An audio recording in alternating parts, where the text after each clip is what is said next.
Bonjour, je vais parler de l'épisode 3 de Flash.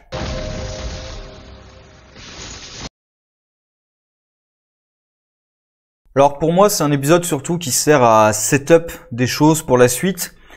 Il y a trois, on va couper en trois, un peu comme d'habitude, hein, souvent je coupe en morceaux. Il y a le morceau qui ne m'intéresse pas du tout avec Ralph et sa mère. Je savais même pas qu'il avait un problème avec ses pères qui disparaissaient et tout. Ça a certainement dû être dit à un moment, mais voilà, c'est pas important pour moi. Donc soit j'ai passé dessus, soit j'ai oublié. Enfin bref, ça m'intéresse pas du tout avec Cécile aussi et tout. Voilà, je m'en moque complètement. Bon, ça développe un petit peu le personnage de Ralph, mais sans plus pour moi en tout cas. Les deux autres choses, c'est un peu plus intéressant, mais c'est surtout là pour setup pour la suite. Par exemple, le Wells, avec Iris et Cisco, le Wells, clairement, on n'apprend rien, juste qu'il y a un nouveau Wells dans cette réalité, qu'il est à la recherche d'un métal, l'Eternium. Il me semble que c'est un métal qui est lié à Shazam, je crois, un truc comme ça, un truc mystique, je sais pas exactement, on sait pas pourquoi il le veut, on sait pas pourquoi il est là. Je pense que c'est rattaché à la Crisis pour une raison toute bête, c'est que le Paria, qui est un personnage quand même très important pour Crisis on the Infinite Earths, le Paria sera un Wells. Donc je pense que ce sera sans doute, je suis pas sûr à 100%, mais sans doute le Wells qui nous introduisent maintenant. On verra, mais je pense. Et du coup, il sera à la recherche de l'Eternium, en lien peut-être avec la Crisis, quelque chose comme ça. On verra précisément, mais dans les comics, je sais pas si c'est du spoil, mais parce que je sais pas si dans la série ils vont le faire pareil, mais dans les comics, le Paria, sans spoiler ses origines, en fait, il arrive de monde en monde avant leur destruction pour être témoin de leur destruction. Et en fait, il sert un peu pour le monitor de de système d'alerte. Parce que comme il va de monde en monde, ça permet au monitor de suivre aussi ce qui se passe et de savoir à l'avance quel monde va être détruit et peut-être d'essayer de prévenir un petit peu les populations avant leur destruction. Ce qui permet notamment enfin, c'est pas le Paria directement, mais par exemple, il y a Alexander Luthor Jr., d'une réalité différente je crois que c'est Earth-Free qui s'enfuit. Enfin bref, je pars sur d'autres trucs. Donc je pense que ça sera peut-être ce Wells. Mais sinon, il y a rien d'autre. On sait pas vraiment qui est ce Wells. C'est une espèce d'Indiana Jones, mais on sait pas vraiment ce qu'il est d'autre.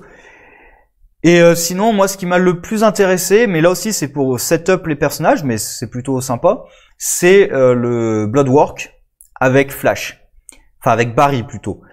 Alors, il y a aussi Killer Frost qui, apprenant qu'elle va sans doute mourir avec la Crisis, a du mal à contrôler sa rage, la laisse un peu s'exprimer, un peu trop d'ailleurs, au point de presque tuer quelqu'un. Bon, il s'avère qu'il était déjà mort, donc il est pas mort, mais sinon il serait déjà mort.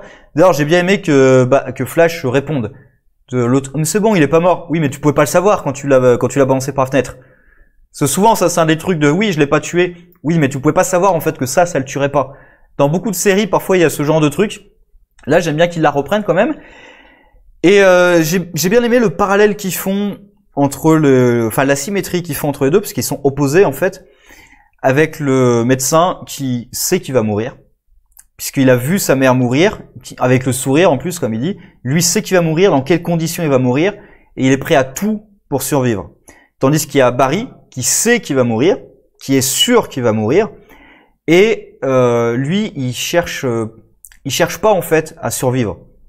Il a accepté sa mort, comme la mère d'ailleurs a accepté sa mort. Donc j'aime bien l'opposition des deux personnages, leur vision un petit peu, voilà, de comment est-ce que j'appréhende cette information. Je sais que je vais mourir.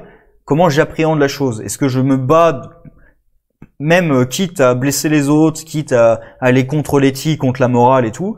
Ou est-ce que j'accepte mon sort parce que... En même temps, Barry, c'est un peu différent parce que lui, il accepte son sort parce que ça va sauver la vie de tout le monde aussi. Donc c'est un peu différent, mais il y a quand même cette opposition entre les deux que j'aime bien. J'aime bien aussi que Barry soit pas complètement naïf. Hein. Il revient tout de suite.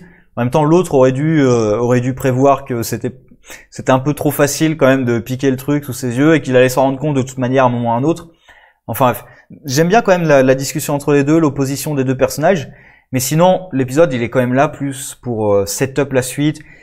Et j'ai un petit peu peur du personnage parce que là, il est dans l'ambiguïté quand même. Parce que lui, il veut sauver sa vie. Il est pas particulièrement maléfique ou quoi que ce soit. Et peut-être même sauver la vie de plein d'autres personnes avec son traitement contre le cancer. Par contre, à la fin, quand il reprend le sang, là, et qu'il dit « j'en ai besoin de plus », Ouais, là tu deviens full super vilain et je suis pas sûr que ce soit génial. On verra quand même, mais je préférais que le personnage reste un petit peu plus dans le gris, quoi. Qu'il soit pas pur sociopathe, parce que là, clairement, il va aller infecter d'autres personnes pour récupérer plus de sang. Il va se mettre à tuer. Je trouve ça un peu dommage quand même. Parce que là, par exemple, celui-là, le type, il l'a pas tué volontairement. Enfin, la scène montre plutôt que il a perdu le contrôle, en fait. Il était menacé, il a un peu perdu le contrôle. Là, je pense qu'il va aller tuer des gens à peu près innocents et tout pour faire avancer sa recherche et surtout rester en vie. Je trouve ça un peu dommage, mais sinon, voilà, l'épisode était sympa, mais sans plus. C'était surtout du setup pour la suite. Et j'ai un petit peu envie quand même, Bloodwork, j'ai envie d'en voir un peu plus parce que pour le coup de cette saison, l'arc qu'on me présentait, ça m'intéressait pas des masses. Là, le médecin commence à m'intéresser davantage. Après, évidemment, moi, ce qui m'intéresse le plus, c'est la Crisis, dans toutes les séries d'ailleurs du CW pour l'instant. Mais voilà, je veux bien en voir plus de ce médecin. Sur ce, au revoir.